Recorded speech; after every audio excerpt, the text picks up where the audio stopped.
Hey there, podcast listeners. Before you give today's episode a listen, I wanted to let you know that this was actually recorded using video over the internet. And that video, where you can see all of us talking together, is up at www.theop.io/podcast under the title of this particular podcast, which is called Hoping for 85%, which will become clear why that is as you listen. Also, you can check out the video that we discussed that was sort of the impetus for all of this about CPU theory. That's something that Gavin came up with. But you'll hear more about that in a minute. Thank you so much for listening, and I hope you enjoy this as much as I did. Just a little bit of business before we start. There may be a curse word here or there in this episode, so please listen responsibly. As always, our website, theop.io, is up and chock full of tips, tricks, and GUI operator goodness. Make sure to check out the breakdown, where the best operators in the biz explain shots they have done, the musings, where we discuss everything from quick tips to larger concepts of storytelling, the answers, the images, and so much more. I may or I may not take a break or two during this episode, but I promise that none of them will be longer than 22 seconds. Finally, if you are enjoying the podcast, please follow us, write a review, share us with your parents, and talk us up around the water cooler with your friends.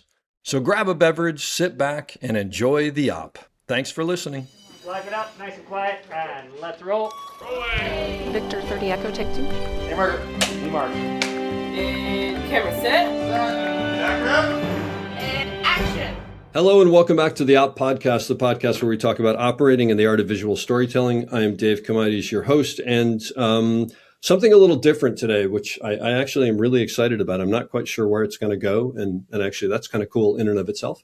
Friend of the podcast who's been on the podcast and done breakdowns and just is an amazing operator, an amazing individual into his own. John Buzz Moyer was talking to me a while ago about this idea about sort of what we do as operators and storytellers, and how, you have all this information, you have all this technical information, and in the moment you're making choices and sort of being in the flow and things like that. And he came up with this idea that we're going to try today, and I think I'm really excited about to talk about that. So just to quickly let you know who's on the line here. As I mentioned, John is here, Steadicam operator for 35 years. He's won several awards, including Best Operator for West Side Story, along with Mitch Dubin, Lioness, White Lotus, The Post. The list goes on and on. He's an amazing operator and also an amazing teacher.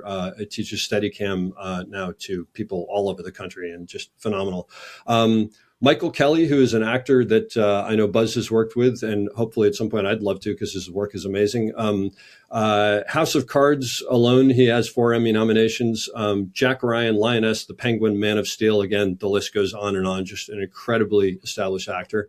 And Gavin Harrison, who is a drummer, and I absolutely can say the first drummer we've had on the podcast, for bands Porcupine Tree, King Crimson, Pineapple Thief, among others. He has multiple awards, including Best Prog Rock Drummer, which I think is pretty cool. And Rolling Stone has rated him as one of the 3 best drummers of the past 25 years, which seems pretty unbelievably significant. So I think, we're going to have a little bit of a discussion. Before I hand it over to Buzz, I'll throw this one thing out there that I think I've mentioned before is, there was an interview with Michael Stipe from REM a while ago, and he was talking about the career of an artist.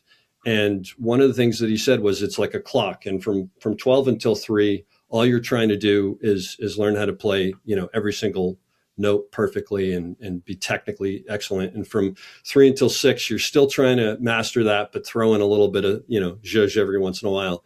And then from 6 until 12, you're basically trying to forget everything that you've learned and just be in the moment and create. And I thought that was really interesting, and maybe an interesting way to start this off and hand it off to you. So without further ado, Mr. Buzz Moyer, why don't you take us away?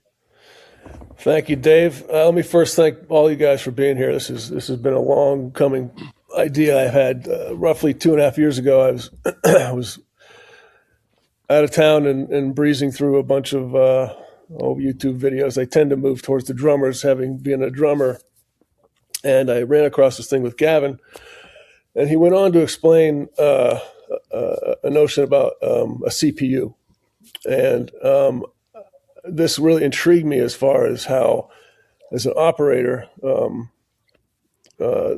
there's only so much room for things. But Gavin, why don't you just go ahead and kind of round that out to how you explained that in the first place? Sure. Well, thanks for having me on the show. Basically, I mean, I've been in so many situations where we've been standing in the wings, waiting to go on, getting nervous, knowing that when you get on there, you're probably going to mess it up. I guess a lot of this is just down to experience. So I started to develop this idea. For no better reason than I couldn't think of anything else to call it, I think of it as a CPU theory.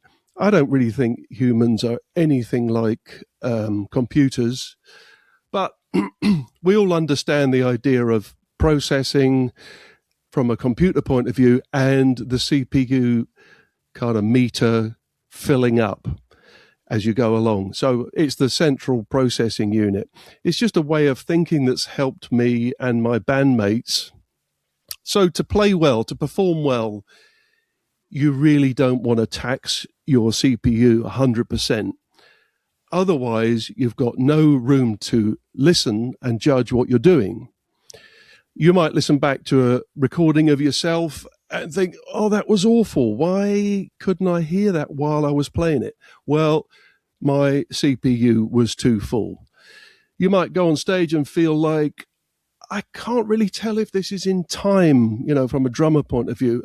I'm in such a panic playing something complex that I've completely overloaded my CPU. Really good musicians, of course, can play complex things on a very low level of their CPU, that they have enough headroom to listen, judge whether they're in time with yourself, playing in time with a click if you're playing with a metronome, as we often do, whether you're playing appropriately for the music dynamically. You can start thinking about all the other things that aren't what you're actually doing.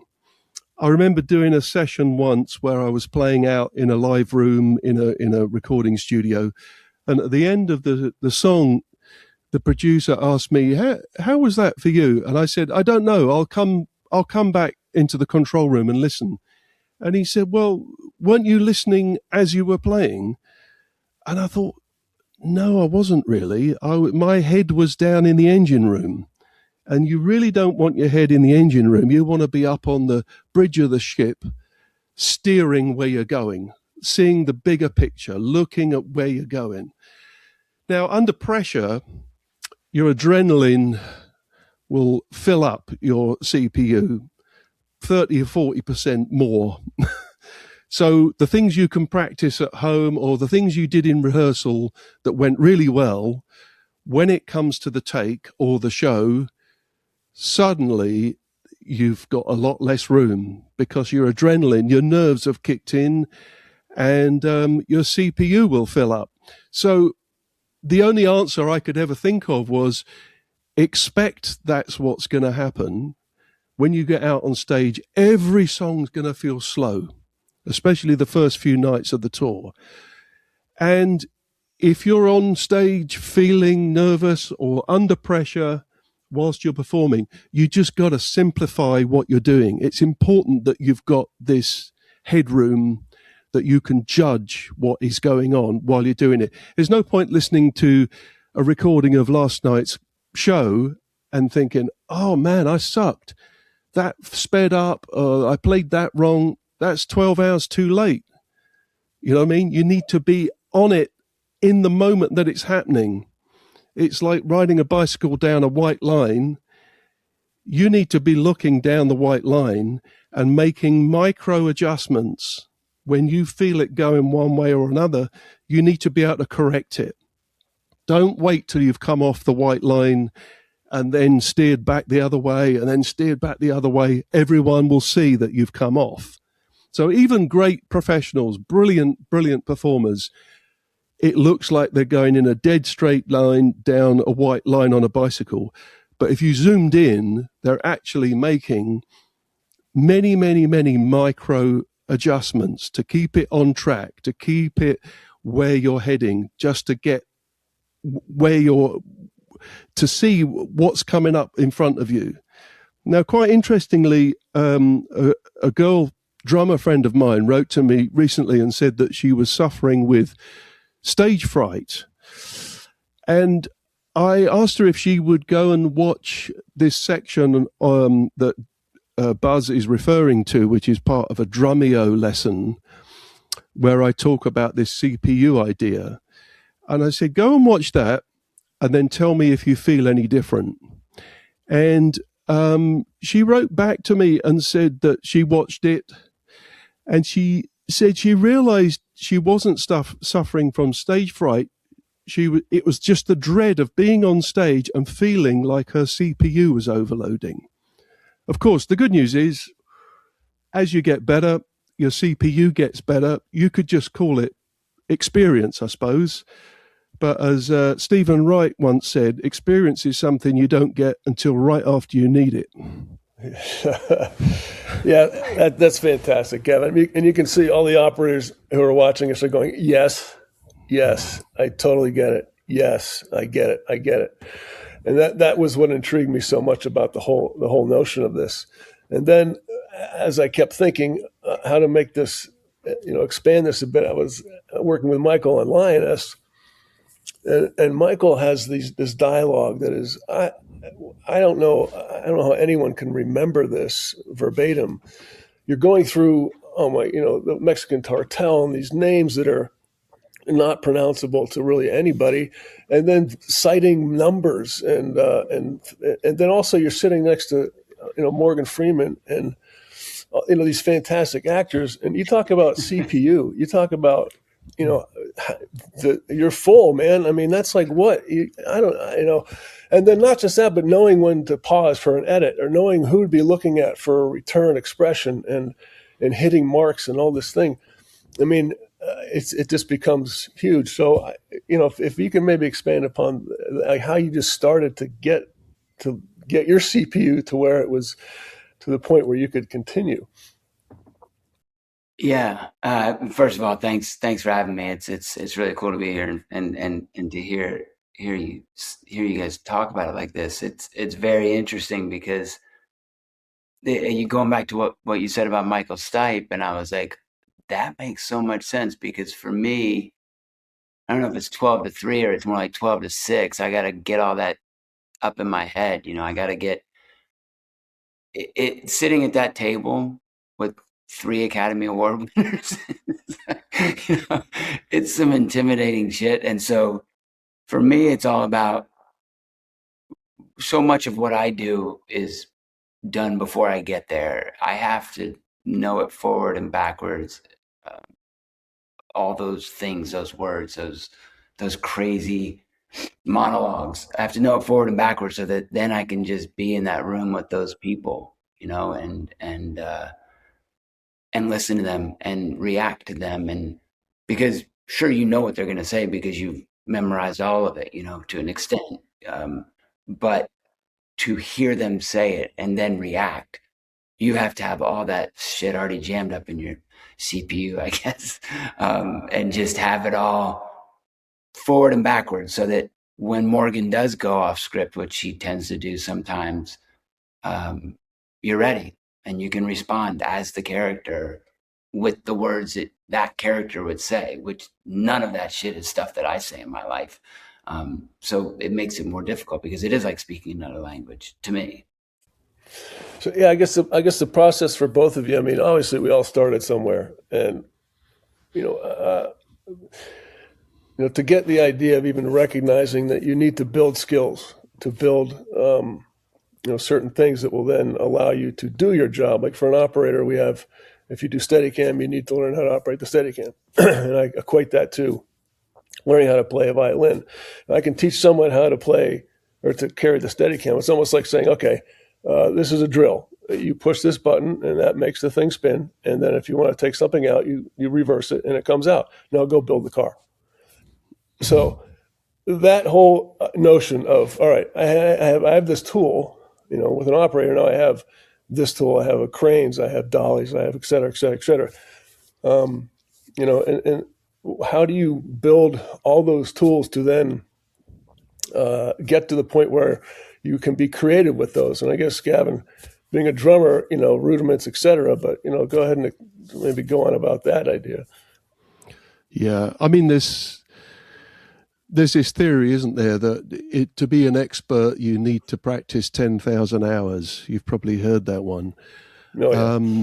Yeah, I mean, it just becomes second nature in the end. People might say to me, how do you know where to put your left foot on which pedal, or which fingers are touching the drumsticks? It's like, well, I was thinking about this like when I was 6, when I started playing. It's not something I think about. I'm trying to leave all that behind. I think you should never, ever show your technique. Technique should always be hidden, because you're giving the illusion that you're just playing the drums, you're having a great time, everything's in control, and you're playing for the song. Really what's going on is a lot of motor things are happening.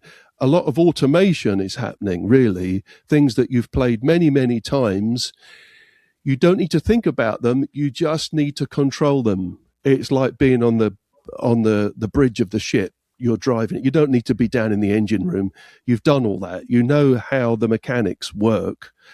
And you cannot be thinking about the mechanics when you're playing the drums on stage. That would just be, you'd mess up immediately. The harder thing, and this is probably something Michael might have a good thought about, is remembering the song, remembering how you're going to play, what's coming next, and then performing it in a way that is so smooth, people don't see you thinking. People don't see you remembering. I mean, we've got little cheats we can do. Quite often these days, a band will play, there's a computer running at the same time. We're playing to a metronome, to a click, sometimes to keep the right tempo, sometimes because we've got films projected behind us that are in sync with the music. And I realized about 20 years ago, well, why couldn't I record myself with a microphone, telling myself what's coming next in the song? And that would only end up in my in-ears, because we're all wearing in-ear monitors now on stage. And of course, no one can hear the click. No one can hear what I'm hearing. So I do now use quite often a sort of sat nav that's telling me, okay, the chorus is coming up, 1, 2, 3, 4. Here comes the stop. Here comes the guitar solo. Now bring it down. This is the part that goes into 7. All the things which I can do, I can already play, but especially in the early part of the touring, when you're still trying to remember how the song goes, all those little cues are just little safety kind of handles that you can grab. Yeah, it's almost like a script, right? It's like, it's a script. Yeah. I mean, I heard many years ago that Peter Gabriel, who's famously very bad at remembering lyrics, he had a guy off stage with a microphone shouting the lyrics to him just before he needed them. And I was working in a band recently, and the singer said, I know the line if I just get the first word. So he recorded a track on the computer, and 2 seconds or 1 second before he had to sing that line, he just got the first word. And it's like a security blanket, right? So he knows the line, but there's like 200 lines he's got to remember. And his problem is sometimes he walks up to the mic and his mind is just blank. He can't remember the first line or the second line or the third line. So he will get in his ear the first word, and that will help him. Yeah. And the funny thing is, after about 10 shows, you're thinking, you know what, I could turn all this shit off. I don't need all these cues anymore. In fact, they're annoying me, but they're very helpful. Things can happen on stage that you don't expect. There's weird lights, there's fog machines, there's people in the audience, there's all cables coming out, and you can lose the song. You can lose the format of the song. So these little cues help us a lot. I guess, Michael, you don't have that luxury of getting a cue in your ear, do you?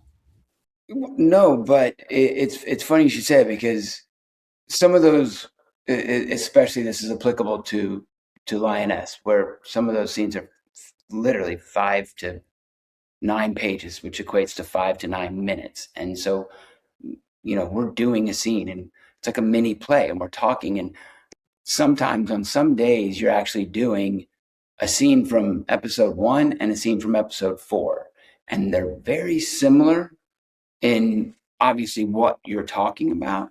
So I have before, like, I'm like, just listening to you talk about that, I'm like, oh my God, would I love to have something in my ear. And you hear of actors who actually have everything in their ear. I'm not at that stage in my career where I have to do that yet, or where someone wouldn't fire me for doing it. So for me, sometimes if I've got a CIA folder in front of me or something, I will write the first 2 words of a massive monologue, or the first line of it, and I'm like, that's where I'm at, that's where I am. That if you're on page 4, you're in the 4th minute of 9 minutes, you don't want to mess up.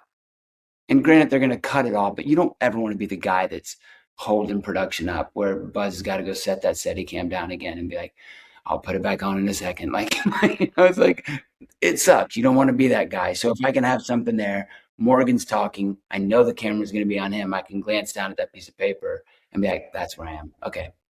And it is a safety blanket. Like I said, I pride myself on being ready when I come to work, because I don't want to be that guy who holds up production, especially with those people. But even on anything, any job I do, independent film, whatever, I try to, have all my homework done before I get there, so that I can turn it all off and listen and react and just be. I think that it's the hardest thing for an actor is, and like you were saying, like, Gavin, there's so many things you want to put on this facade, or just be, right? Like, we all want to be.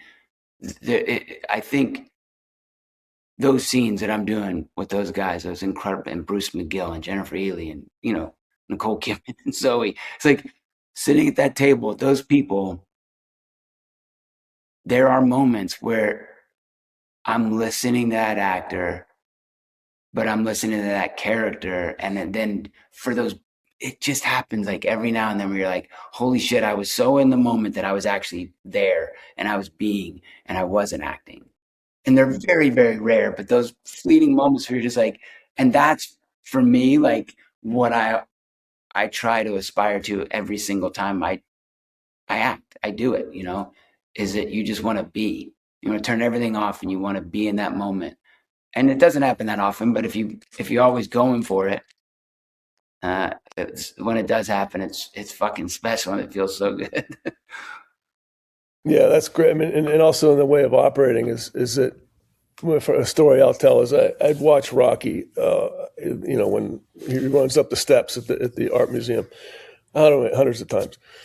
Well, I was on Rocky Balboa, which was the last time he ran up the steps, and I did the shot, and I did it, and it was just exactly how Garrett, the inventor of the Steadicam, did it in the first place, which, because of the kind of the things that were going on there, it was a difficult shot for him to do. And it's not a perfectly horizontal shot with perfect framing and it moves, because we all endeavor to be that way now with the Steadicam. And I did it exactly how I saw it.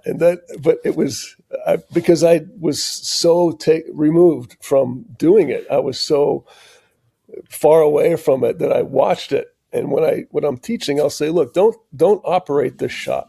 Just watch it like you've never seen it before. Just be in the moment. Obviously, your restraints. You know that they have to stop, and you're going to stop, and where you want to put them in frame and things. But just get away from that. Get away from, and to Gavin's point, listen. If you're not listening and you're not watching or listening, you're going to miss the whole point. And I think it just takes years and years to get to that point, to be able to allow yourself to do that. And if you build these years, the 10,000 hours and all the skills, there's something about it that you allow yourself to do, which I guess my next question is, can anybody do what we do? can you teach, Gavin, can you teach anyone to play the drums? And Michael, can you teach anyone to act? And I guess at that point, what is bad and what is good about that result? What would you say? No, they're not very good. Yeah, they're pretty good. What is it that is good and bad about it, you know? Well, yeah, you can teach anyone to play the drums. I don't think you can teach anyone to be a great drummer. I think that's got to be part of your character, that you really want to do this more than anything else. That you're going to do 10,000 hours and not even notice because you were enjoying it. You got to enjoy what you're doing. And at the bottom end of the scale of being a professional musician, there's so many crappy times.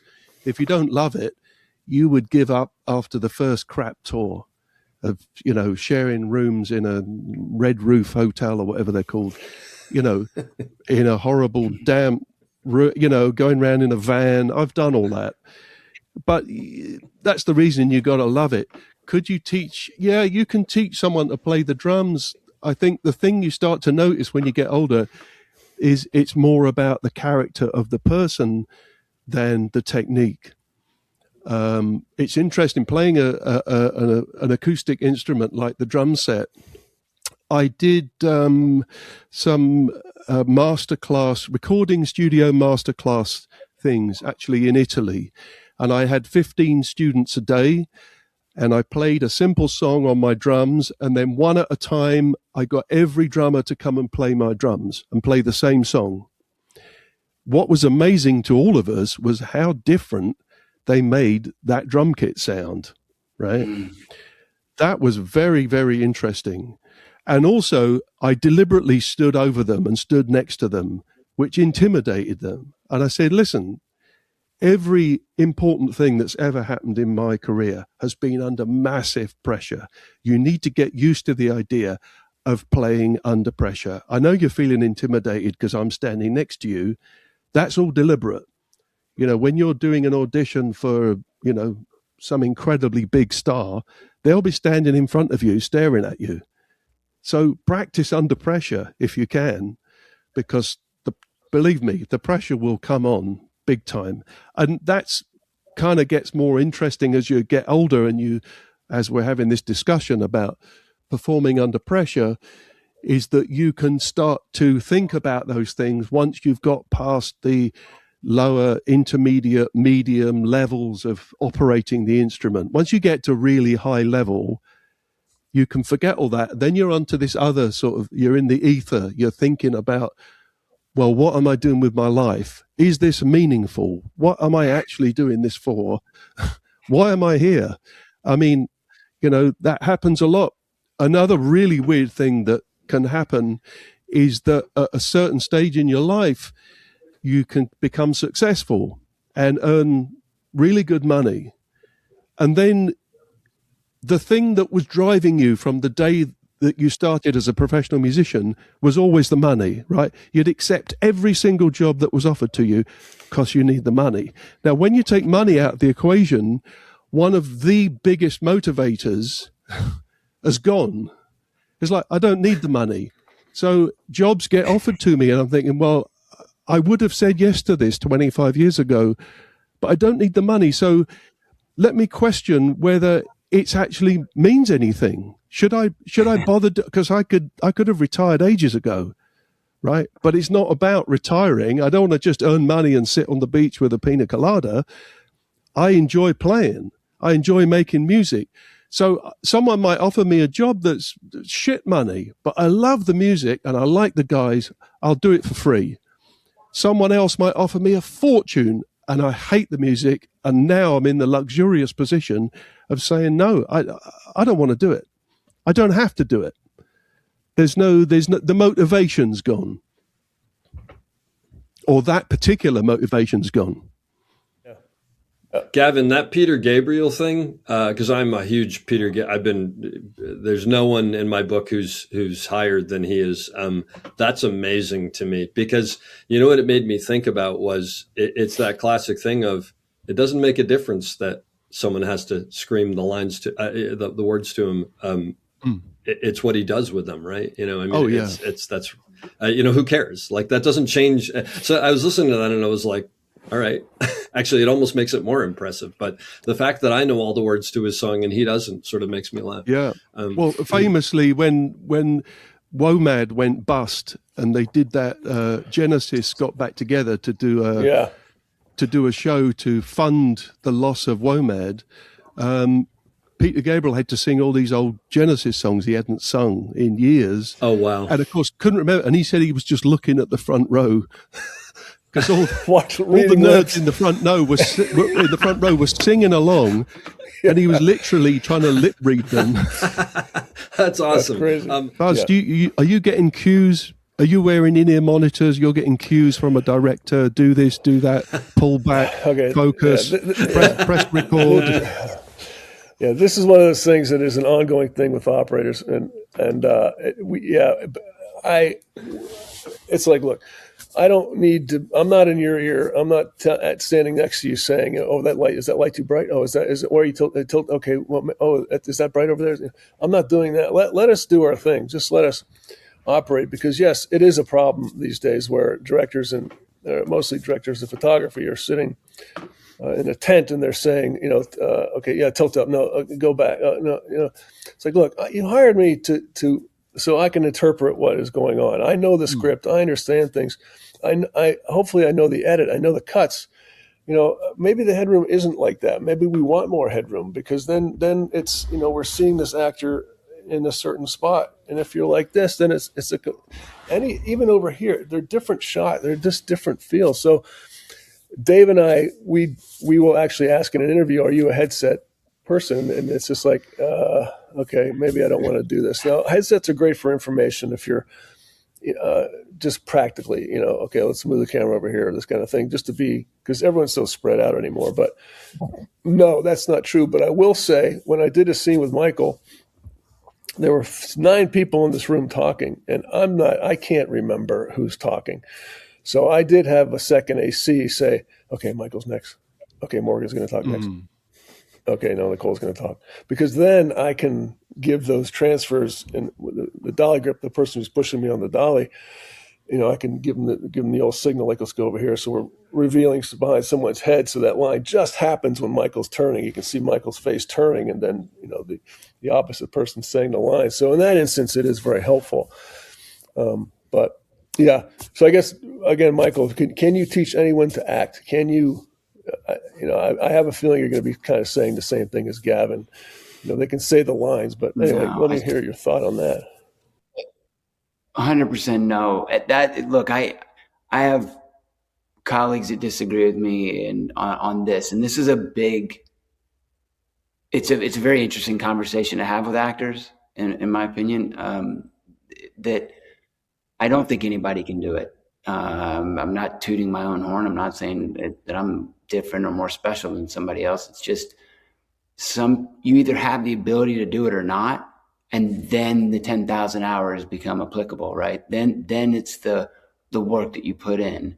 But how else do you explain a 12-year-old kid winning an Academy Award, being the best of the best that year? It's because that person could do it. And that person was given the great script, the great director, the great everything, all the things came together at that moment to make that performance the best performance of the year. I just don't think that anyone can do it, because some people don't have that ability to be that fearless in front of not even just in that, let's just say, that room in Lioness, or in front of Steven Spielberg, or in front of whomever. You have to be able to turn everything off. You have to be able to try to just be, right? And so I don't think that everyone has the ability to do it. I think that, sure, anyone can say words, memorize words, and say them out loud. I believe that. But can they be an actor and be in the moment and be a true, real one? I don't think so. And I don't think you have to go to Juilliard to do it. I don't think you have to go to, I went to Coastal Carolina, a small little school in South Carolina, and first person to graduate with a theater degree there. It wasn't like I had this incredible training. It was, 2 weeks in, I did a class, and my professor was like, can I talk to you after class? And I said, yeah. And she was like, how long have you been acting? I was like, oh, I've never done this. And she's like, well, you have something.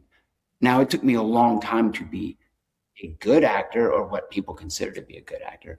I'm not saying I am. I'm just saying that to receive recognition or what have you, it was the work, right? It was those 10,000 hours. I don't know. And when I heard you say that, I was like, I wonder if I hit 10,000 hours yet. I don't know if I have. It's interesting. It's interesting because that's just my take on it. And then I have some friends who are like, no, you have to go to the best school. You have to do this. You have to. I'm like, okay, we disagree. Yeah, Dave. So what are you gonna say? I want to throw a couple things in here because I've been listening and this has been fascinating. But as Buzz knows, the only reason I have a podcast is to listen to myself talk. There's a couple of things that I've been thinking of as I've been listening to all this, and it's so fascinating to me how much of what you guys are talking about in your different experiences applies to what Buzz and I do. I mean, 100%, which is why this was so interesting.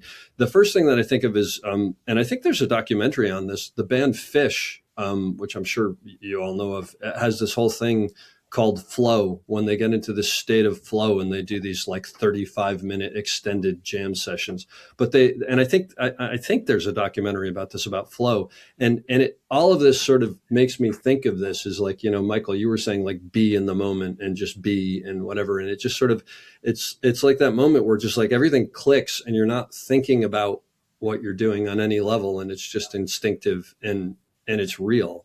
And I think that seems to apply to all of us. The question that I have is personally speaking, in my career, what I found was when I started out, my main concern was I'm going to fail. Like, I don't know enough. I'm not good enough. I'm going to screw up. And I'm not saying that I don't have that in me anymore, because there is that constant fear of failure, but obviously the bar is higher, right? Like, you can achieve most of the things that they throw at you, so you're not as worried. So I'm wondering, is there something interesting about the idea that at first you're pulling back because you're concerned that you might fail?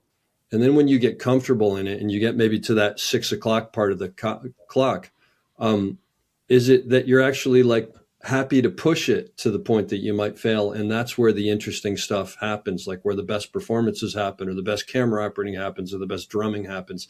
Like when you're in that state of, I'm not sure that I can pull this off, but I'm going to keep on pushing it to right to the edge. And I don't know if there's a question in there, but I just sort of, that's what I've been thinking about. No, I think there is. I mean, that's 100% true, and certainly applies to me and what I do. Like, I think if every time I start a job, I'm scared shitless, and it's not until I get a couple days of film under my belt that I'm like, all right, cool, I'm not getting fired. It's almost every time. And I think if you don't have that, then you're not still living. You're not still doing it like that. You know what I mean? Like you have to be not scared of failure, but like thinking like, can I do it? Can I do that? Can I do this? Yeah, I mean, that's the way I feel. But I'm sure, I don't know, Gavin, from hearing you talk, it sounds like you feel the same way. Like it's that thing of, sure, I know I can do it, but can I do it great?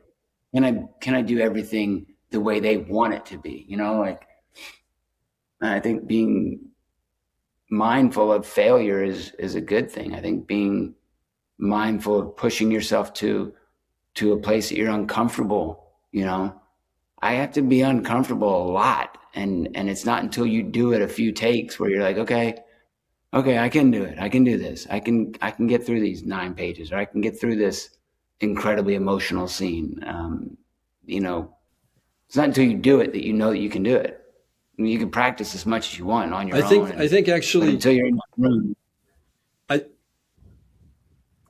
I think you hit on something really important there, which you're using a better word than I use, because at a certain point when you know your craft well enough, you're not really worried about failing on a larger level. But if you make yourself uncomfortable, it means you're pushing yourself. And when you're pushing yourself is usually when you do something interesting. That for me is normally the part of collaborating with people, that I'm going to play something different. I mean, there's no one more bored with the way I play than me, because I've heard everything I've ever done, every fill, every lick. I could probably listen and even tell you which albums I've already repeated myself on, right? There's no one more critical than me. And in my mind, there's every album that comes out, I imagine there's this little gang of guys in a pub all listening to it going, oh, he played that fill before. I tell you where he played that.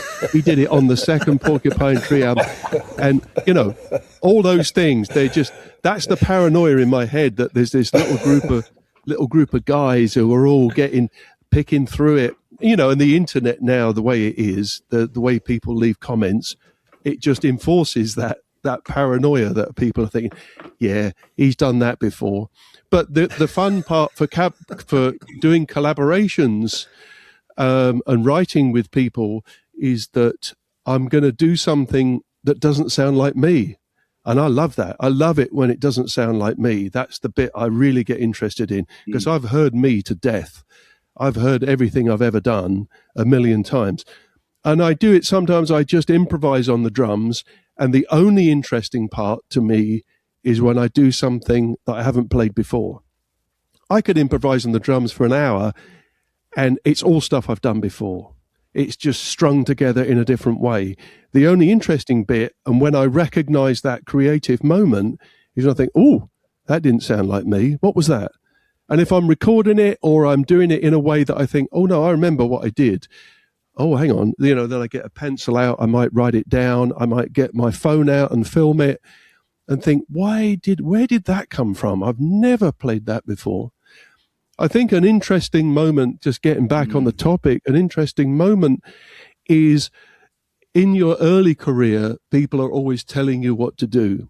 Directors, producers, engineers, band leaders tell you what they want. And half the time they use references of other musicians. They say, can you play it a bit like so-and-so and so-and-so? And I think the moment you realize you've made it is when they say, well, we've booked you because we want you. We trust you. Do what you want. We'll just leave it to you. You would turn up to a session and someone would say, I want you to play it exactly like this. In fact, they might give you a chart to read. They want it every note like this. And there comes a moment, maybe a couple of decades into your professional life when they say, well, just do your thing. We like you. We trust you. So do your thing. We don't need to tell you how to do this shot or how to act this way. It just happens. And you can do your thing the way that you do. There's a trust in it. I'd say that's interesting in that, from a camera operator's perspective, it depends on who you're working with. If you're working with a director who are very much, you do this, you do this, you do this, you do this. Okay, great. That's what I'll do. But when you work with a director who says, okay, this is the beginning of the shot, we want to be here, and then you go through rooms and rooms and rooms, and then this is where we want to end at the end. Everything else is up to you. So that it's the trust that director has in you to carry that feeling, that notion, whatever it's the overall kind of sense of what a shot should be under those circumstances. And I have to say, Steven Spielberg is very, he allows the operators to do their job. He allows us to, because he trusts us. The first movie I did with him was like, I was new and I had never worked with him. And the first shot we did was, it was a 5-scene oneer in low mode, which is the camera's upside down, and it was a wide lens. The wide lens, you can get this, and you don't want that. You want it to be totally stable. And it's weaving between these decks and in and around and booming up and all this. And because of the 10,000 hours at that point, I'd been operating, I think, 27 years.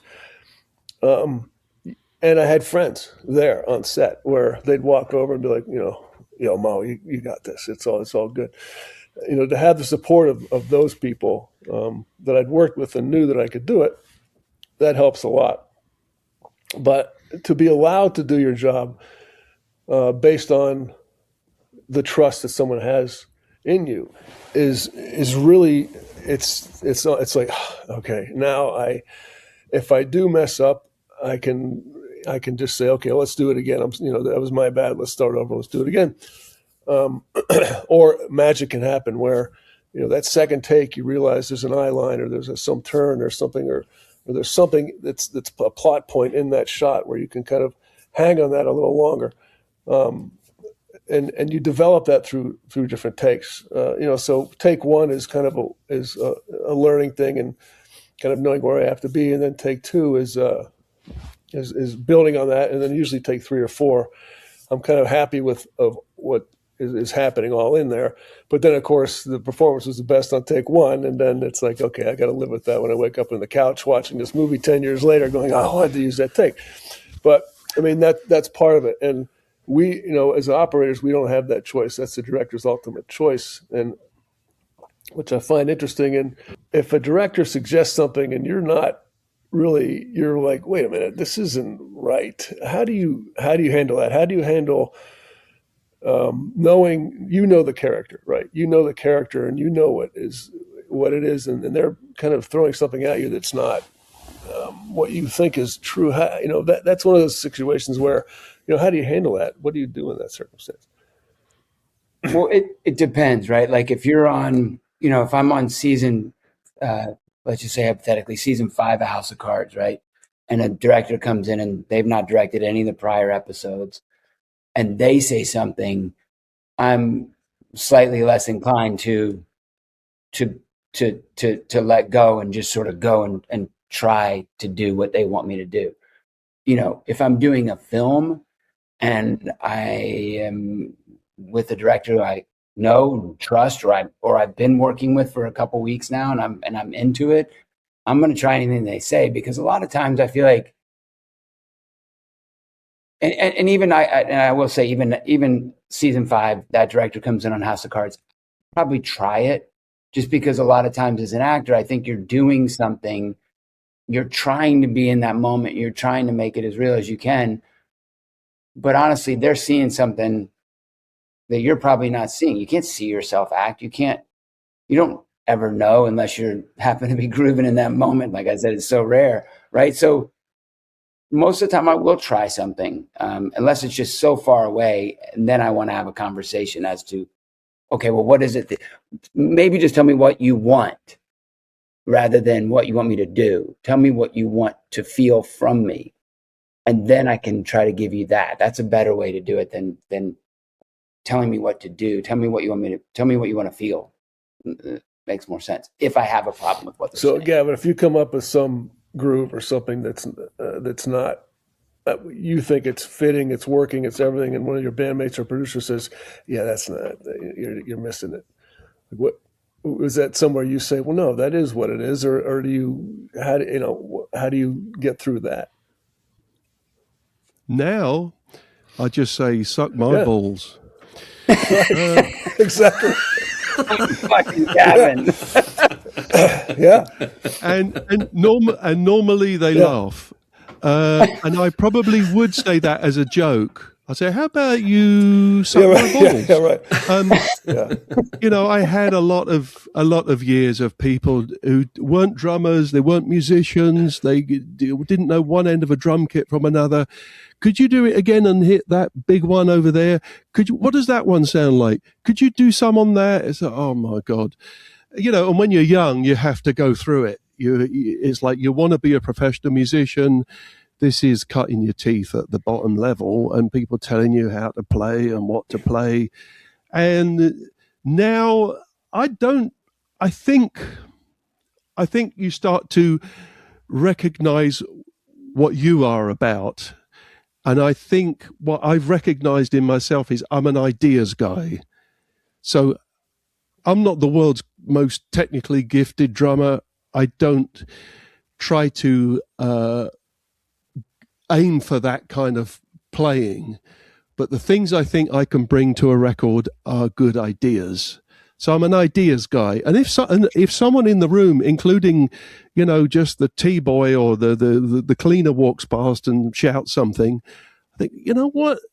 Yeah, that could work. I'll try that. I'm not so far up myself that I think, no, only I can have a good idea.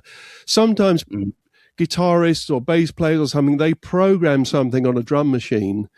Because they're not drummers, they program it in a very weird, undrummery way.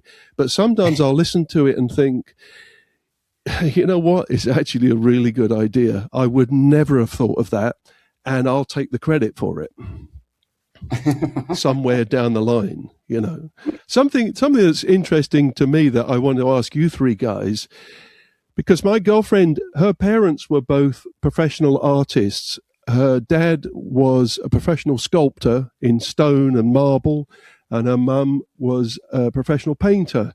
And I once asked them when they were over at Christmas, I said, what percentage of anything you've ever done, what was the happiest or most pleased you were with any work? And they both said 85%. Have you ever done something that you've thought 100%? It was the best I could have ever done? Because like all of us four guys, we all get to watch back or listen back, sometimes years later, things we've done from 20 years ago, and you just cringe and think, oh, God, if only I could do that again, man. Yeah, I think though also, Gavin, in that sense, you only know so much as you've known in those early times. And I think because if people in your life, you lose a pet, you lose a parent, you experience things you haven't experienced, you will see things differently. And as an operator, you're putting yourself as a viewer. And if the director trusts you or something, like one of the best compliments I had was the director came up to me after halfway through a movie and said, I love the way you see this movie. And that's it. I mean, you've arrived, you know? So I think your life experience, at least as far as operating, is you're not going to paint the same picture you're going to paint when you're 12 or 25 or when you're 50 or 60. It's just going to be different. And I think to look back on it, and I always say, I never would have done it like that. But at the time, I interpreted that in a way that, you know, I would not pan, or I would hang in sooner, or, you know, I'd center punch them or drift them off to the side or whatever. But also I'd know where it was cutting to, so I knew the cut point. And back then I'd just do the shot. So it was a shot, yeah, cool, man, I made it, you know. But now I see it as the whole picture, you know, knowing where the next is. And if I don't know what it is, I'll ask the director, the script supervisor. I'll say, you know, where are we going next, or where are we coming from, so that I know kind of contextually what the next cut's going to be, and what if it's going to be a jarring cut or whatever. So I think in that point, yeah, you're never 100%. I mean, if you're 100%, you shouldn't be doing this, because you're just not. You always want to. You think you can do better. If not, we should just quit. You know, I mean, what's the fun of that? If you go, oh well, you know, it's good. Okay, here we go. You can't say it's good enough. You say, well, you know, for this particular thing, I think it works. But yeah, that's kind of my point on it. What do you think, Michael? Yeah. I mean, you're saying that they said that 85% of their artistic ability was the highest they were ever able to achieve. That's what you're saying? The happiest. Yeah. You know, have you ever walked away from something thinking, I'm 100% happy with that? No, never. No, God, no. No way, shape. I would say probably the closest that I've ever come of just truly being in something was with Rachel Brosnahan on House of Cards. That whole crazy, we had this just fucked up, weird relationship. And there were I probably had more moments with that gal that were those moments of like, oh my God, wow, you know, like we're being right now. Like, it's just, this is weird and fucked up and crazy. And she loved to work like I love to work. Like, we both did so much prep work and so much homework.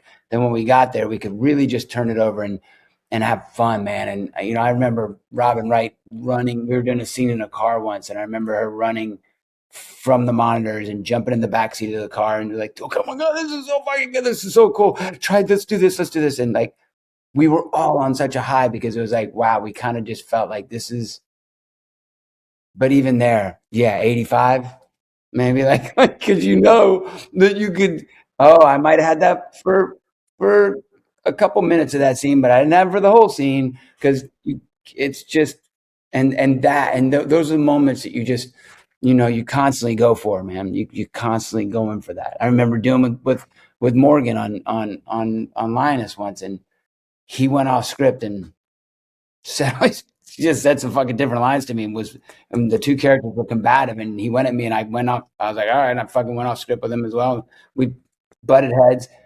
Afterwards, he was like, he was like, that was good. I was like, what? And he was like, no, when I went off script, he's like, a lot of people just go when I do that. He's like, and you went at it with me, and I was like, oh, that was one of those moments where you're just like, fucking hell, man, I just did it with Morgan Freeman, man. That's crazy. You know, like you were in it, you just did it, and you're just like, wow, that feels good. But again, 85, 90, like you because it was just for a second. I'll add to this that Buzz and I were at we were teaching a class together with a bunch of other people, and they have a question and answer part. And one of the students said, do you ever remember a shot where you just put the rig down and you went, I nailed that? And I immediately went, God, that sounds wonderful. I can't even imagine that. And I looked over at Buzz, and he was like, Jesus, does people do that? And it's not, to me, it's not that I can always go, I know how to make this better. It's always the question to me of what am I missing that I could make this better? So even if maybe it's the best I could ever do, which I don't think that's even a thing, I'm always sort of thinking, all right, on the next one, how am I going to improve on that? Because it's like, it's never good enough, right? Yep. Which is sort of the tough part of it. I just thought of something that I did the last season of Ozark, or sort of the last two seasons of Ozark, depending on how you look at it. It was an amazing experience with Laura Linney, who's just like, and I mean, Jason's amazing. Laura, everybody was amazing, but Laura was really, really kind of incredible with the amount of, and I don't think she would mind me sharing this, the amount of prep that she did. Like, she has a whole board that's all color coded. And I mean, she just has a very interesting process. And I asked her about it once, and she said that her father, I guess, was I think he was a play director. And he used to tell her that if you're prepared, you can be relaxed. And if you're relaxed, you can be fierce. And I said, what does that mean to you? And she said, what it means to me is that if I show up knowing this script and this scene and my story and my character so well that there's nothing that can come my way that is gonna throw me. And it made me think of that when you were talking about Morgan Freeman. It's like, yeah, these aren't the lines, but I know the character, and I know the story, and I know what's going on mentally with these people. And then suddenly you're off in a different direction, but it's totally, I don't know if natural is the right word, but you're prepared, so you can just go, all right, this is where we're going now. And to me, those are the best. Like when I'm doing a Steadicam shot and something changes, and you just instinctively somehow know how to capture it. It's the best feeling in the world. But to the one final thing I'll add is Buzz was talking about director saying, I love how you tell this story, which again, I hope that before I shuffle off, somebody will say that to me. But my moment was a really intimate scene between two characters in a thing I did this last summer, and literally they're 2 feet apart from each other, and I was in there with a handheld camera, to the point that when we were doing the singles on them, the coverage, the other person was literally leaning on my shoulder. And the actress afterwards came up to me and she said, it was that was so amazing, because there were 3 characters in that scene, and it elevated to such a level. Wow. And that to me was that, I mean, again, it's not 100%, because again, I'm just looking at it going, yeah, but I clipped your hair at this point, or, stupid stuff that nobody cares about that I'm going to like bother me till the end of the days. But I was like, oh, wow, something I did elevated what you did. And clearly what you did elevated what I did. So, I mean, that to me was like, it doesn't get better than that, when someone you respect says that. So, yeah. Yeah. Like what is it? I guess what is a good day and what is a bad day? What defines that? When you say that was a good day, the director was happy, the actors were on it, and that sort of thing. And then how do you, when you say what's a bad day, and how do you handle that? It's like, if I had a bad day, I mean, at this point in our careers, it's like, all right, we're going to recover. But early on, when you had a bad day, what did you do to get yourself out of that? What did you say, to yourself in the car or whatever? I have to change this, or I have to do something different, or I have to practice more, or whatever. What did you do then? I think it's, and maybe that is why I'm such a, why I worked so hard to be so prepared, is because you don't want to feel that way. You don't want to, but inevitably, no matter how prepared you are going to have bad days, and you are going to have days where you just kind of sucked, or you weren't, whatever. To me, it's sucking, and to them, they're like, oh, it's fine, but it's like, yeah, but fine's not, that's not good with me. And so I'm fortunately still, like if I look at my Lioness days and I say, my last 20 days, probably had 10, half that I was like, okay, I'm not going to beat myself up, but the other half I was like, fuck, man, I just could have, I could have been more relaxed. I could have been more in it. I could have been, like I'm always gonna, but again, it goes back to that thing we were all talking about wanting to be just great. You want to be the best you can be. It's why we're all still doing what we're doing and loving it, right? It's because we know there's more to do. We know we can get better, and we know no matter how good you are, you can always get better. I don't know. I always want to strive for more and better. Yeah. So sometimes the circumstances are so against you. The pressures, the time, the budget, the audience, the atmosphere, the sound. It's just a miracle you even got through the performance. I think all you can say is, I just did the best under the circumstances. I just tried my hardest. I wasn't happy. You can have a terrible show and people come up to you at the end of the concert and say, man, that was the best concert I ever saw in my life. I'm going to remember that concert for the rest of my life. You think, are you joking? I thought I was so bad. You can lose perspective on the big picture of why people are coming to see your show, or why they're coming to see you perform. And there are other nights where you think, actually, I was pretty good tonight, and they're the ones where no one says anything. When I was playing in King Crimson, I used to improvise an open drum solo in the last song of the show, and I made, the first few nights I did all my pre-rehearsed crap, and after about 3 nights, I said to myself, the fun part, because I've got to play a solo every night, I'm going to make sure it's a different solo every day. The band will know that I'm doing a different solo every day. And people, I would talk to friends and they'd say, yeah, but the people in the audience who only come to one show, they won't know if you're just regurgitating all your best licks or you're truly improvising. I said, I think they will know if I'm truly improvising. And most importantly, I will know and the band will know. So the challenge for me is not to do the best, most impressive drum solo I've ever done in my life every night, but the challenge is to do a different one every night. That's really scary. And before I played it, there was a saxophone solo for 5 minutes before I played, and I wasn't playing during this saxophone solo. And I would sit there some nights thinking, oh, shit, what am I going to do? What am I going to do? Come on. Think of something. And I would think of something to play. And then in the very last second, I'd change my mind and play something else. And the ones that impressed me, some nights I would, talk about the 85%, some nights I would come off stage quite impressed that I'd improvised something I'd never played in my life live in front of thousands of people. And that's what I was really hungry for. And of course, the hit rate was pretty low, maybe about 1 in every 5 or 6 shows. I'd think, actually, there wasn't too bad. There was some really good bits in that. Other nights, things would go wrong, and I'd resort back to playing my old licks and things, and people would say, "Oh man, great drum solo," and I'd think, "Yeah, no, it wasn't. It really wasn't." The nights that I was impressed usually didn't impress anyone else, and except me. And then I kind of thought, well, this is why I'm doing it. I'm doing it for me.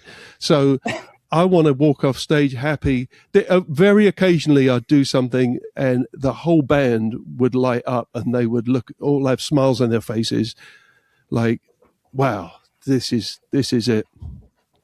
This is the one. I don't know if you know this. one night King Crimson played at the Royal Albert Hall. And part of the drum solo I used to do, I had this electronic pad that would play notes.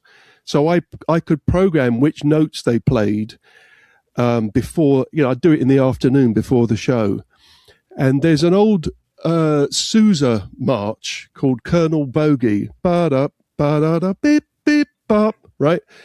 And there used to be a wartime song, which was Hitler has only got one ball, the other is in the Albert Hall, right? Now, soldiers used to sing that in the Second World War. And so I thought, I've got to do it. I've got to do it. In the middle of the drum solo, I stopped playing. I went to this electronic pad that had all the notes, and then I played the Colonel Bogey Hitler song. I thought, well, I'm playing in the Albert Hall. I've got to do it tonight. Great. So that was just a moment of fun that I had.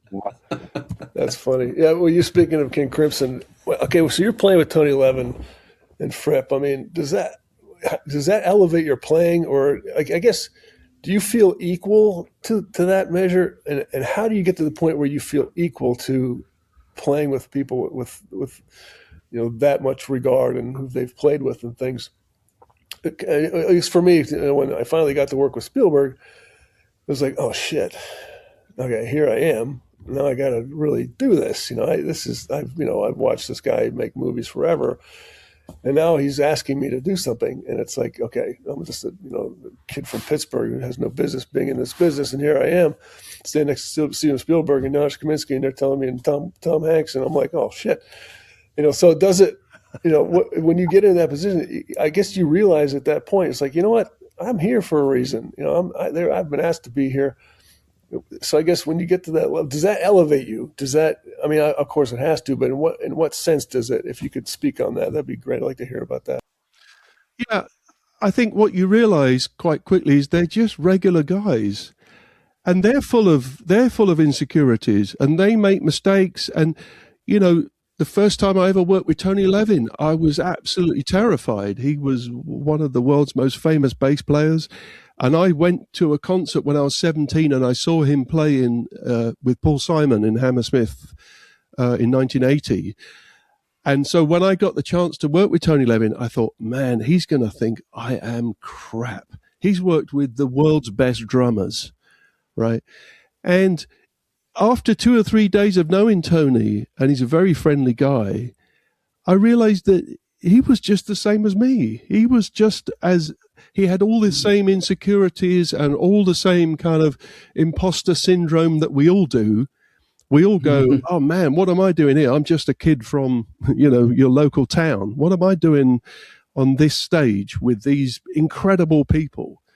But when you get to know them, they're actually really normal guys, and they make mistakes.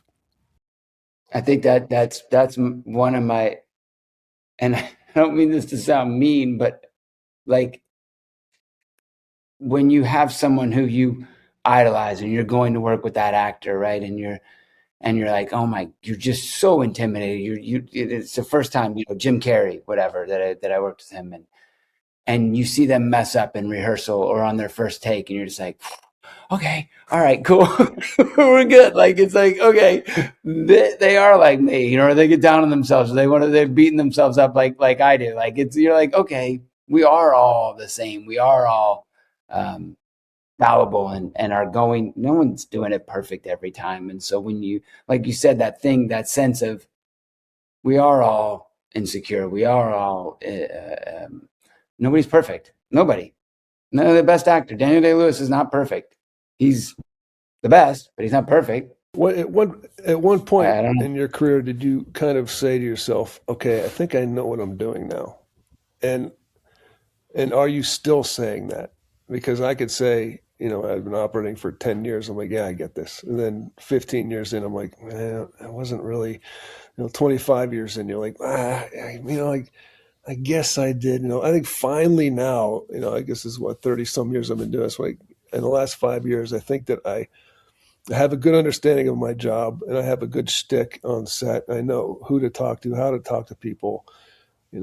because a lot of that is being nice. It's just being open, being collaborative, also proving yourself by making sure you're doing, as few takes as possible, because it is a business and you need to be efficient as an operator, which I'm sure is the same in the studio, of course, for an actor.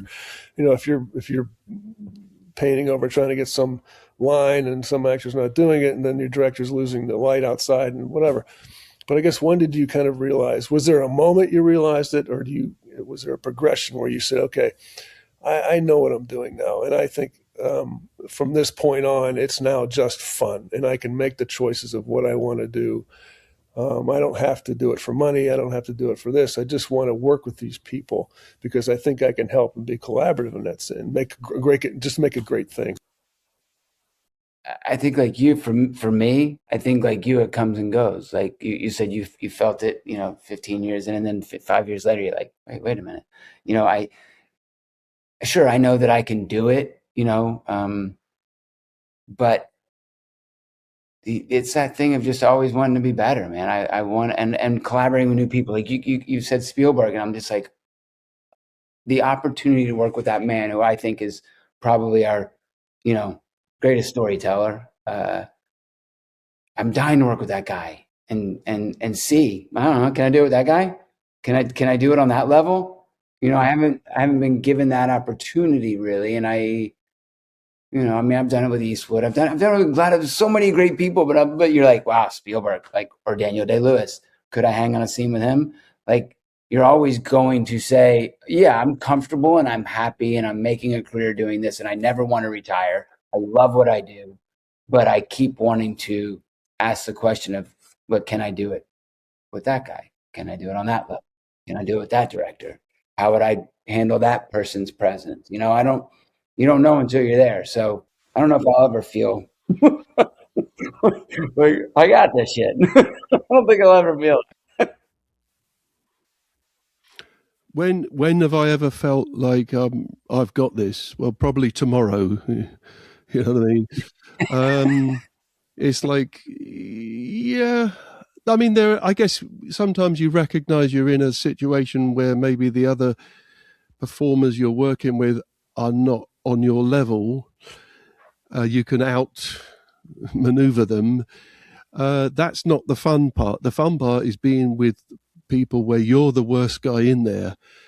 That's when you're really learning a lot and you're really getting your ass kicked. That's the really great part and the scariest, because you think they're going to think I'm crap and boot me out of this. But to be in a situation where everyone around you is much better than you are, at least from your perception, that's where you really want to. Maybe they all go home at night and think, "Wow, I'm the worst one in the band." Of course, yeah, I'm sure they do. They all go home and think, "Wow, they kick my ass," But they're the situations you really want to be in. That's when you can improve like 25% on one job. You're like 25% better musician for that experience. Yeah. What's your greatest, I guess, yeah, I mean, what was when you said, okay, this is really good. I've really enjoyed this. I was allowed to be collaborative and, this is the product that I want. It would speak for my work, at least at this point in my career, because we all have at least 10 more years, right? So, I mean, yeah. Oh, yeah. Easy. Yeah, right. I don't know, I'm not be able to carry the rig anymore, but I'll do something else. But yeah, like what, was there an achievement where you say, this is what I'd like people to hear? This is kind of good. Yeah, I mean, my career changed after like 30 years of being a sideman, a hired gun, playing for artists, doing albums, doing sessions, doing tours. When I got the chance to join a band and be a band member, when I joined Porcupine Tree in 2002, that was a really big change. And ultimately, probably the best thing I ever did. It certainly didn't feel like it at the time, because I'd just come off the road actually with Tony Levin playing for this enormous Italian star, and we were getting like limos and 5-star hotels and first class flights, and I went from that to going around in a van and sharing rooms in a red roof hotel. But I was playing our music. I wasn't playing the music of the singer. And by the time 2003 came round, 2004, I was writing and producing and getting involved in the band. So people were coming along to the show and enjoying songs that I had co-written or co-produced or co-mixed, or, there was more of me in it. So that was ultimately much more satisfying to me to be part of a band. And the really big difference is being a band member is you get royalties. Money's flowing in for years and years and years after you finish that album or that tour or that project. When you're a hired hand, you get well paid, but that's the end of it. There's no royalties. Mm-hmm. That was the thing that I didn't understand, that years later, I'm still getting royalty checks, from basically the first album when we joined the band. That never happened to me before 2002. Every job I did, you just got paid, you went home, that was the end of the tour, the end of the session, and then you tried to get another gig. Those early seasons of House of Cards, definitely. That work with Rachel that I was talking about before, I think, that it was what I was recognized by my peers with the nominations, and that character was just so well written, that show, and until obviously at the end and all that stuff, it got all fucked up. But those early years, those first 3-4 years, I'm still to this day, I haven't gone back and watched it again, but I'm proud. I can be proud of that.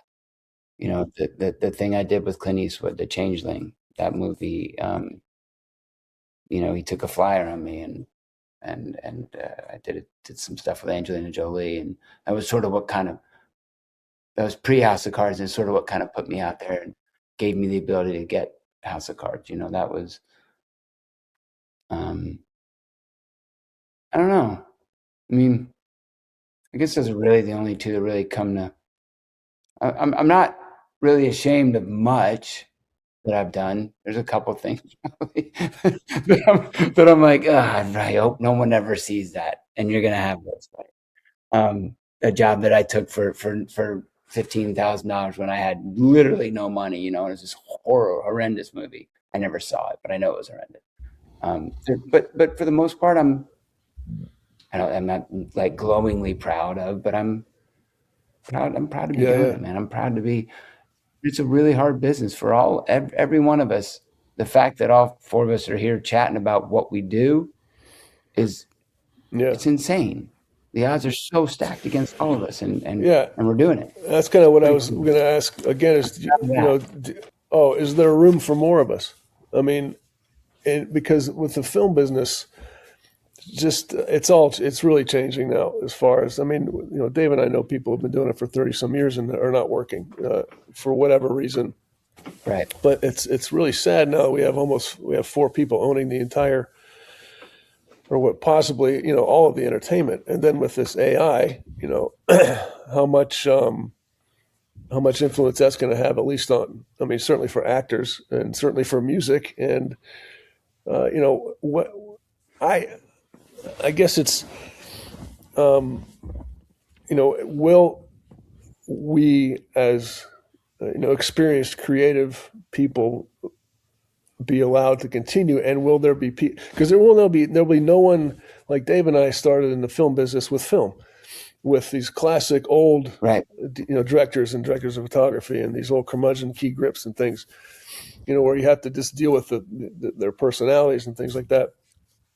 And now that there's it's very limited film. Steven still shoots film, which is it's great, but the business has completely changed since when we started. And sometimes a director or a director of photography look at us and say, "Well, who's the old guy carrying the camera?"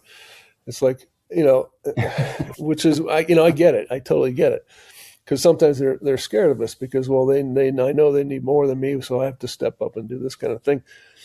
And we'll kind of, Dave and I will text, once or twice a week about something wrong. I'm saying, "Can you believe what this guy just said?" Because it's like, it would never happen before, and how this person's even in this position now is just, we don't get it.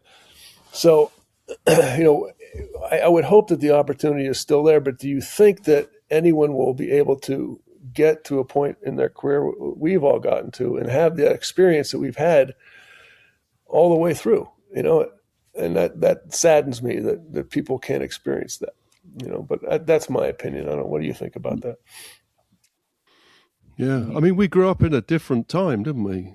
It was, no internet, no mobile phones, no computers. God knows what cameras were like in the 70s and 80s. I tell you a really nice thing that's happening now. One of the few positives I've seen from AI is that the BBC are showing old TV shows from the 80s, which have been cleaned up so amazingly. It's like they were shot on 4K yesterday. Watching like TV shows that I actually watched back in the 70s. And it's like, oh my God, this is like watching them like they were filmed last night. That's a lovely thing. But yeah, I don't know. I mean, I guess everyone looks at the generation below them and thinks, you kids, you don't know anything. You really don't know what day it is. The things we had to do, and you think, God, I'm really sounding like my dad now. That's progress, isn't it? I guess we all try and adapt as we go along, and things change. The music business changed. The streaming business changed everything. The internet's changed everything. I've always had this fantasy about what if music had never been able to be digitized, like scent. You can't digitize a cologne or a perfume or something. If that had happened to music, where would we be now? What would have happened? We would have carried on with analog tape, people who had to play, people who had to sing in tune, people who had to play in time, none of this fixing stuff up with computers, with auto-tune and all these kind of cheating things you can do with computers now.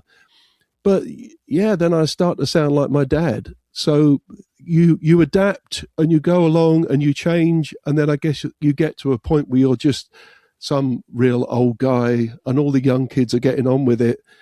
There's no more music industry or film industry. People are just watching TikTok and making their own films with an iPhone, Yeah, and you say you'd move on or whatever, and you sound like your dad and all that. But at the same time, I was watching football with my son last night, and the commercials were coming on, and one that really hit me was it was a Coca-Cola commercial, and it was entirely AI. It was the trucks were like the whole thing was just computer generated, and he said something, and I was like, Coca-Cola, they were the greatest commercials. Their Christmas commercials were the greatest commercials ever. That was a piece of shit. That was an absolute piece of shit that I just saw. And you could tell it was all computer animated. And I wonder, you say, is there room for more of us? I wonder, that there's an AI actress that has a fucking agent, dude. That's fucked up. And that she's now creating 6 more characters, and the agency is going to pick them up as well. Are we going to be around? Are we going to do it? I don't know. I think that maybe the kids aren't going to give a shit. Maybe they don't have. For a while, I was going, no, they're always going to be interested in the celebrity. Not that I am a celebrity. I'm saying the Brad Pitts, the social aspect of those human beings who live and exist outside of what you see on the screen. Kids are always going to be into that. I don't think they give a shit anymore. That AI character is going to create social media content that they can follow along, and they'll love Jenny the bot just as much as they love Brad Pitt. Yeah. Like it worries me, and maybe I sound like my dad too. Well, on a lighter note, what are you 3 guys? What's your favorite movie? Ooh, my favorite movie is actually Being There. Oh yes. The Peter Sellers film? Sure, Caleb Deschanel. Good buddy. I've done a couple movies with DP. It's a great movie, yeah. I absolutely love that film. And the only thing I wish they hadn't done is put the gag reel at the very end. There's some versions of the film, when you watch it, when they roll the credits, he turns away from being Chauncey Gardiner, this weird, autistic, odd guy. He turns back to Peter Sellers, and they're laughing. And the gag reel's really funny. It's really funny, but it kind of ruins the power of the film and this character that Peter Sellers becomes in, or is in the film. And so normally when I show it, if I'm ever with people when we watch it, I get hold of the remote control and cut it when it gets to that. 'Cause I don't. He turns back to being Peter Sellers and he's funny, and it's kind of funny that it was his last ever film, and he plays a serious role. All the previous films, he's a comedian. It's a comedy show, and Peter was a very funny guy. But that film, being his last ever, is a very poignant film to me. Yeah, that's right. Yeah, cool. Michael? It's probably I can't. I don't have a. It's a tough question. It's a tough. tie. Yeah, It is. Two of my favorite movies are One Flew Over the Cuckoo's Nest and The Party. yes.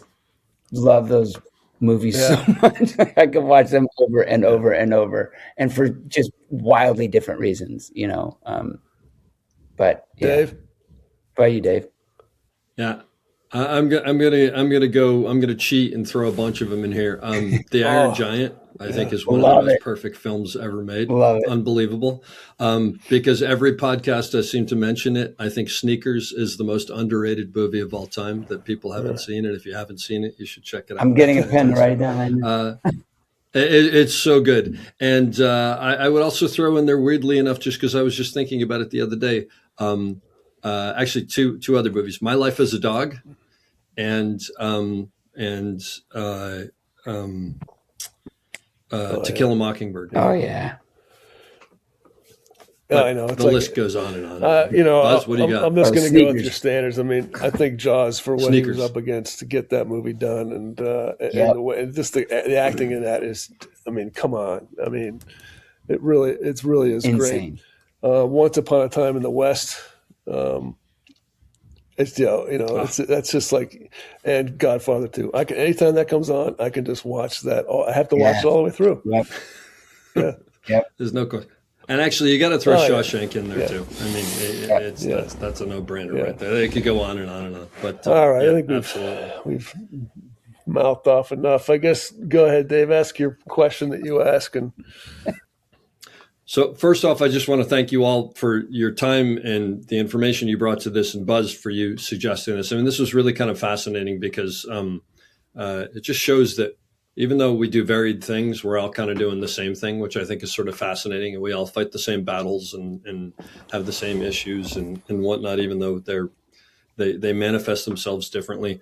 I'll leave you with the question that I ask everybody, but maybe with a slight twist because of what your expertise is. And maybe actually, Buzz, will include you in this, even though you've answered it once before. But so we'll start with Buzz, go to Michael, and then Gavin, you could take us home. Advice you would give to someone, maybe let's just say endeavoring on starting into an artistic field on how to succeed, or maybe something that you've learned along the way that you wish you knew when you were first starting out.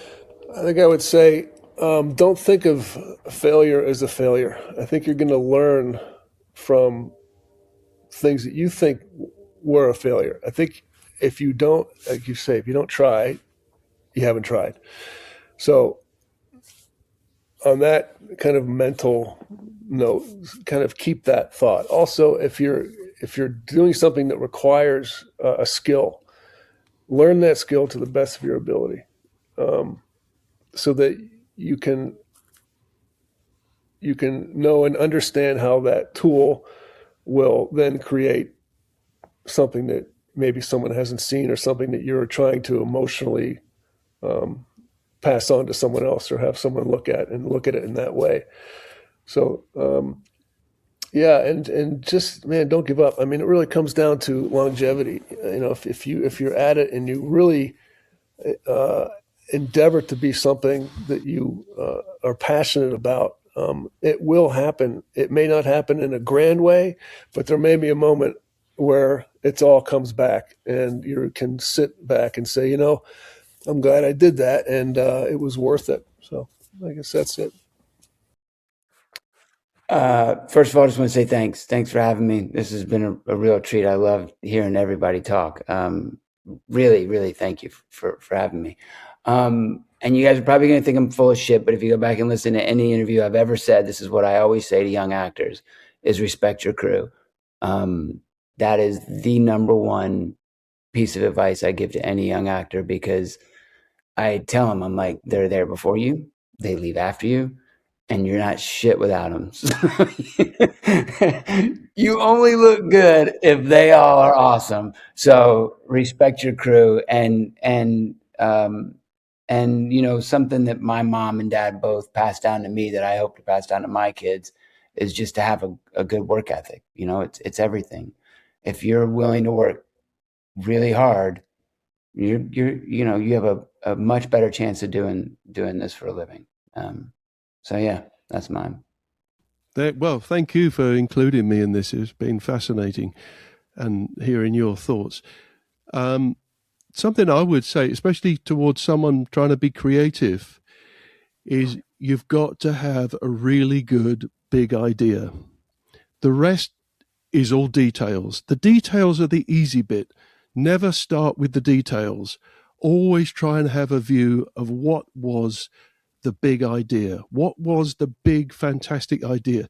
If you came along to any writer and said, I've got this idea, he's a chemistry teacher, he's got brain cancer, he's only got a few months left to live, he wants to make a load of money for his family, so he doesn't care about it being illegal, right? Breaking Bad. Any good writer could have turned, wow, that is a fantastic idea, right? We've all seen a million shows with cops who've got a bad background. We've watched all these series with policemen where the detective is a bit dodgy and he's got a troubled back life. You got to come out like the Truman Show or something like really surprising. Well, like Being There, a really unbelievably great idea. You probably could have got a number of actors and a number of script writers with the synopsis of Breaking Bad or Being There or any of these films we were talking about earlier on. There's a big idea at the top of it all. And it's very easy to start under the big idea and start with the details and and hope that all the details add up to a good idea. They normally never do. You need to go back and think, no, we need to start with a really good idea. Even if all the details are something that I don't do and I get other people to do them or other musicians or writers or whatever, you've got to keep in mind what is a really good idea that maybe hasn't been done before. And then you can always find the details. You can always work out how you're going to do it. And that will be a success, I'm sure. I hope you enjoyed that as much as I did. We'll be back soon with another great episode. Don't forget to check us out on theop.io for all sorts of information on operating and storytelling. So thanks for listening and have a great day.